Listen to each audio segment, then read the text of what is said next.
M. Leesburg, the voice of Lake County.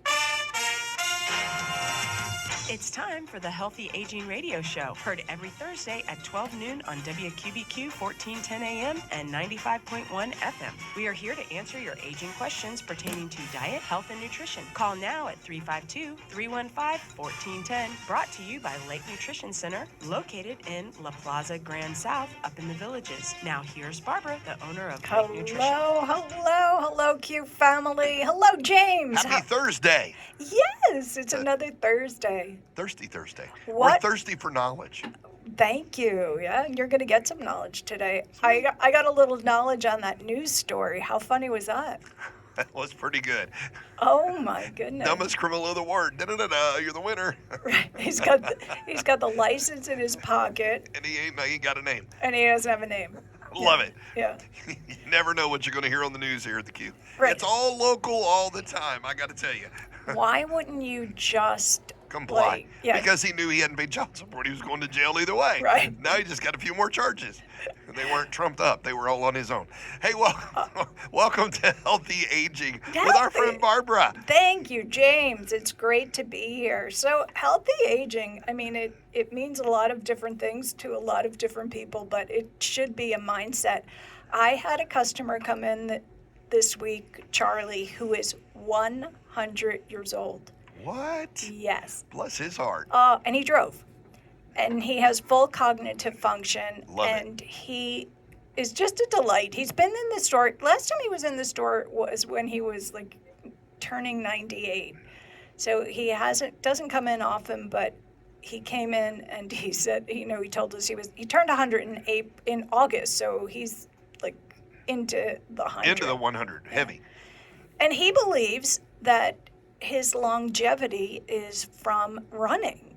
He took up running at 45 years old, a whole long backstory, but he took up running at 45 years old from he couldn't walk. He was like paralyzed from legs down, and that was a different story. But anyhow, he started running, and he never stopped. Then he ran marathons. He said every weekend he would run some kind of local, 5K, half marathon.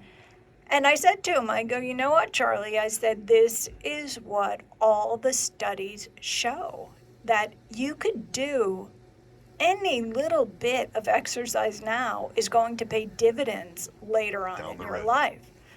And that's what people need to realize, that Charlie is a perfect example. He took up running when he was 45 years old. Wow. He didn't take up running his whole life. He didn't do it his whole life. He just took it up at 45 years old. And only because he had this issue that he fell and, couldn't walk. And once he had the ability to walk again, he pushed himself to run. Sure. And if you saw him, he looks like, maybe 80 years old. His skin is beautiful. So he's talking to me and he's telling me some stories. And at one point he stops and he's like, oh, I forgot the point. He's like, oh, that bothers me so much when I forget like that. And literally like 4 seconds later, he remembered what he was going to say. And he's talking. I'm like, there's nothing wrong with that. That is just happens, to people. At 58 years of age, that happens all the time. Yeah. Was I going in the room or coming out of the room? I'm just trying to remember. Is some of that just selective? Like, no, honey, I didn't hear that. No. Oh, I totally didn't hear you. You told me you needed that. We will let that one just lay right there. Yeah, I don't want to go up the stairs again, so no, honey. So yeah, he was a delight, and I hope an inspiration to my Q family that it is never too late to get up off that chair and start to move the body. It's just never that late. So I took my dog to a groomer this morning, and I don't know, I think I always do this on Thursdays because I feel like I always have a dog story. But the dog we had rescued the dog a couple of years ago, and she's very stressed out. She's just a dog full of stress. She likes to rip up papers. She rips up everything. Anything on the floor. And when she can knock it off the counter, she also will rip it up. But I took her to the vet for her yearly checkup, and she is great. And the vet said, I told the vet the story. I'm like, the dog is just ripping stuff up. And the vet's like, well, she's really stressed out. I'm thinking. And he said to me, well, we could put her on this and we could put her on that medication and this medication, he said. And he goes, but I'd rather start her with CBD. So there you have it. Boy, was I just blown away. And he said, he has seen a lot of his patients. I love when he calls the dogs his patients. He has seen a lot of his patients really, really do well on CBD.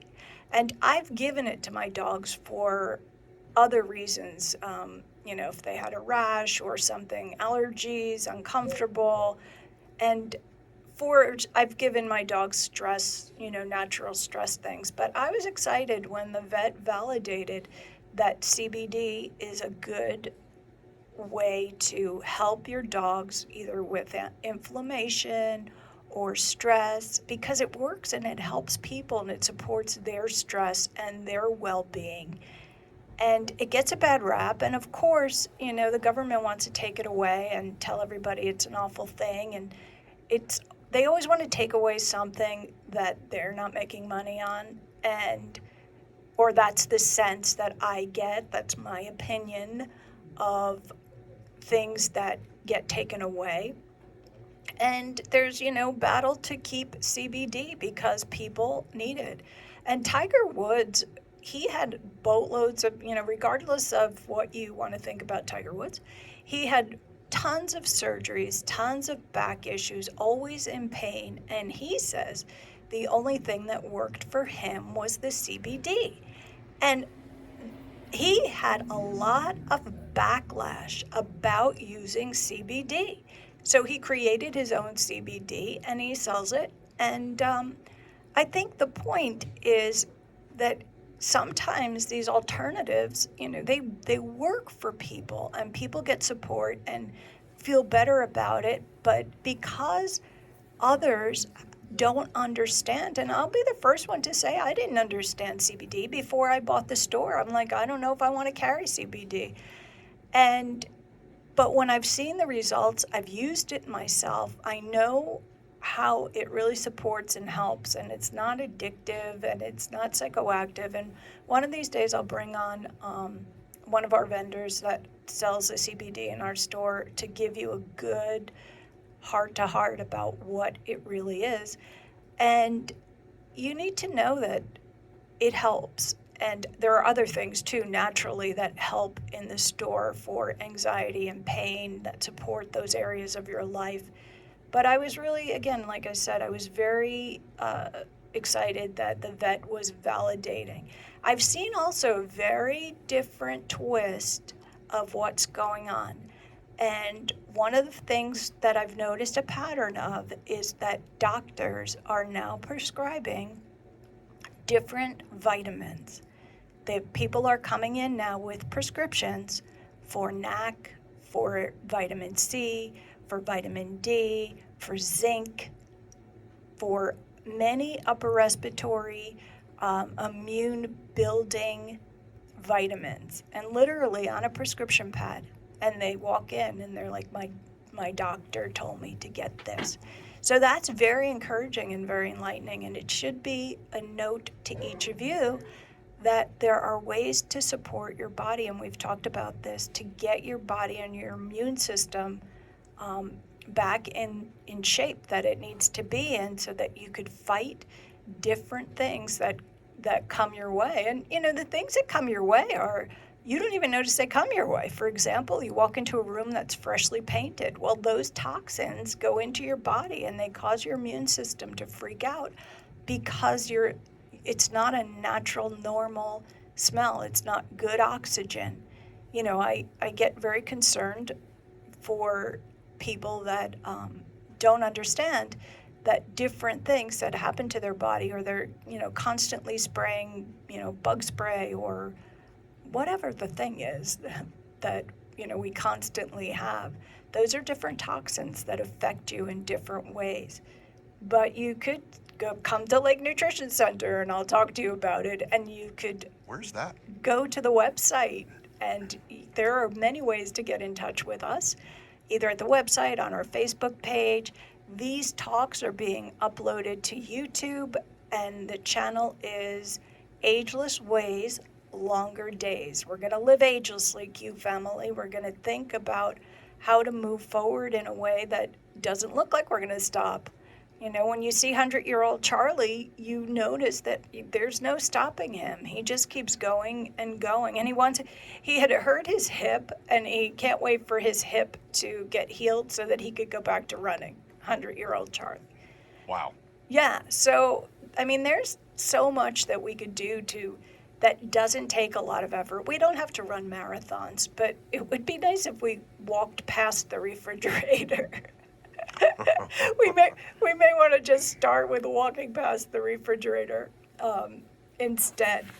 So, I had a couple of other things that I just want to run by you before we actually get to talk about some microbiome, which is just a really interesting subject.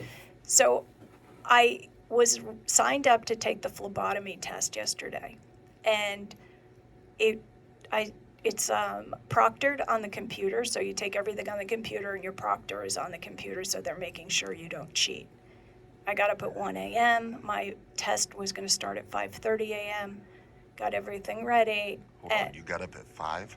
I mean at 1? Yeah, I got up at 1. For a 5? Well, What because time did you go to bed? I wanted to study. I wanted to study before the test. Wow. And get all refreshed, and I'm all ready. And these things stress me out. I mean, they really do. So first, they had a computer glitch. So the guy comes on, he fixed that, 15 minutes. Then they couldn't compare my photo of me. They're looking right at me. And I hold up my driver's license, and they're like, Is that really you? I don't know. And he couldn't see a great picture of the photo. So an hour and a half later, trying to verify me. And then they're like, hey, you can't take the test because there's no time left. Wow. So I couldn't take the test. But we're going to talk about microbiome when we get back. So stay tuned, Q family. Be right back.